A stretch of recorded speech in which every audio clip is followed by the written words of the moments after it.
Viewers, Pathanamthitta നാളത്തെ അടിപൊളി പ്രൊമോയിലേക്ക് സ്വാഗതം. ആദ്യം തന്നെ കാണിക്കുന്ന മുത്തശ്ശൻ ദേവയാനിയുടെ അടുത്ത് സംസാരിക്കുന്നതാണ്. അപ്പൊ പറയുന്നുണ്ട്, ആദർശും നയനയും എത്ര സ്നേഹത്തോടെയാണ് കഴിയുന്നത്, അതുപോലെ തന്നെ അനിയും അനാമികയും കഴിയണം.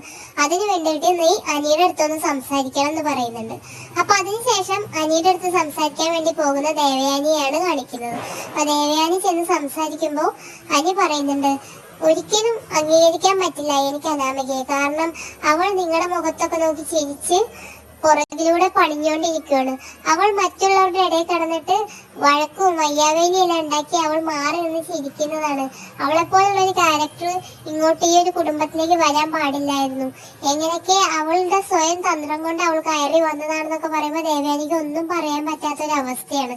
പിന്നീട് ആദർശിന്റെ സംശയങ്ങൾ ആദർശിന്റെ അച്ഛന്റെ അടുത്ത് പറയുന്നതാണ് കാണുന്നത്. അപ്പൊ ആദർശ് പറയുന്നുണ്ട്, അച്ഛൻ ശ്രദ്ധിച്ചോ അമ്മയെ, അമ്മ പഴയതുപോലെയല്ല, ഒരുപാട് മാറ്റം വന്നിട്ടുണ്ട്. നയനയെ ഇഷ്ടമല്ലാന്ന് പറയുന്നുണ്ട്, പക്ഷെ നയനയ്ക്ക് വേണ്ടി ഫുഡും കാര്യങ്ങളെല്ലാം ഉണ്ടാക്കി കൊടുക്കുന്നുണ്ട്.